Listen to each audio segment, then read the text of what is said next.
Pemirsa, Satuan Reserse Kriminal Polres kawasan Bandara Ngurah Rai mengamankan seorang model asal Semarang Selatan, Jawa Tengah yang membunuh bayi baru lahir saat menginap pada salah satu hotel di Legian dan membuang orok bayi tersebut di sebuah tong sampah di kawasan Bandara Ngurah Rai.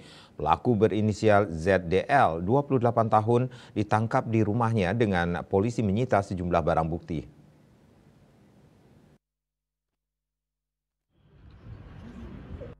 Perempuan ZDL yang keseharian sebagai model kini digiring petugas Satreskrim Polres kawasan Bandara Ngurah Rai. Terungkapnya kasus ini berawal dari penemuan orok bayi di area Drop Zone 2 Terminal Keberangkatan Domestik Bandara Igusti Ngurah Rai. Saat itu petugas mengambil sampah di tong sampah menemukan tas plastik warna putih yang mencurigakan karena berisi darah segar. Melihat bungkusan plastik tersebut kemudian dimasukkan ke dalam plastik sampah hitam dan dibawa ke tempat penampungan sementara di sebelah barat gedung Wisti Sabalama. Selanjutnya bungkusan plastik tersebut dibuka dan ternyata isinya orok bayi laki-laki dengan tali pusar dan ari-ari yang masih lengkap. Atas penemuan orok bayi tersebut kemudian dilaporkan ke Polres kawasan Bandara Igusti Ngurah Rai. Tim Opsnal Garuda Buana Satreskrim Polres kawasan Bandara Igusti Ngurah Rai mulai melakukan penyelidikan di terminal keberangkatan domestik. Hasil rekaman CCTV diketahui ibu yang membuang orok bayi tersebut dan telah terbang ke Semarang.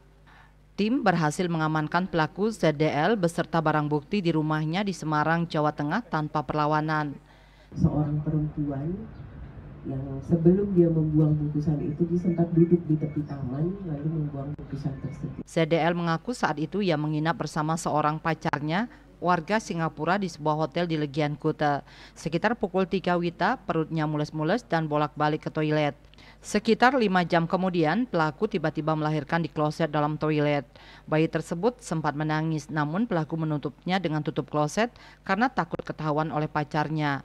Sebelum keluar, pelaku sempat membersihkan diri dan kemudian membungkus orok bayi tersebut dengan plastik laundry. Sekitar pukul 14.30 WITA, pelaku keluar hotel menuju Bandara Ngurah Rai. Sebelum berangkat ke Semarang, pelaku membuang orok bayi tersebut di tong sampah. Akibat perbuatannya, ZDL dijerat pasal 342 KUHP dengan ancaman 9 tahun penjara. Rai Swantara, Bali TV.